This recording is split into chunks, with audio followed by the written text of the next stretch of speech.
99 రోజుల ప్రణాళిక అని పెట్టిండు.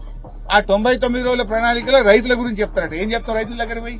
కరెంటు 24 గంటలకు వెళ్ళి 12 గంటలు చేసినా, అప్పుడు కేసీఆర్ ఉన్నప్పుడు ఆటో డ్రైవర్ చెప్తే ఇంటికాడికి యూరియా వస్తుండే, యూరియా రాకుండా చెప్పుల లైన్లో పెట్టినట్టు చేసిన, యాసంగిలో బోనస్ ఎగ్గొట్టినా, ఈ యాసంగికి రైతు బంధు ఎగ్గొట్టినా, వడగల్లవాన పైసలు ఎగ్గొట్టినా, నన్ను చూడుండి అంటావా పోయి?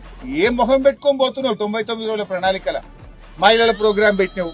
99 రోజుల ప్రణాళికల మహిళల దగ్గరికి పోయి నేను మహాలక్ష్మి 2500 ఎగ్గొట్టినా, నేను తులం బంగారం ఎగ్గొట్టినా, స్కూటీలు ఎగ్గొట్టినా అని చెప్పడానికి పెట్టుకున్నావా 99 రోజుల ప్రణాళిక? అసలు నువ్వు ఏం చేసినావని 99 రోజుల ప్రణాళిక? అవ్వాతాతలకు ఒక్క కొత్త పెన్షన్ ఇచ్చినావా? నువ్వు భర్త చనిపోయిన చెల్లెలకు ఒక్క పెన్షన్ ఇచ్చినావా? ముసలోళ్ళకు ఒక కొత్త పెన్షన్ ఇచ్చినావా? 3 లక్షల పెన్షన్ లేవు, తీసేసినావు. నువ్వు పెన్షన్లు తీసేసినవు తప్ప కొత్త పింఛన్ ఇచ్చింది లేదు, 4000 ఇచ్చింది అంతకంటే లేదు. ఇవాళ కేసీఆర్ ఇచ్చిన 2000తోనే బీడీలు చేసిన అక్క చెల్లెళ్ళు అవ్వాతాతలు ఇలా బతుకుతున్నారంటే కేసీఆర్ ఇచ్చిన 2000 పెన్షన్. ఏం చెప్తావు 99 రోజుల ప్రణాళికల?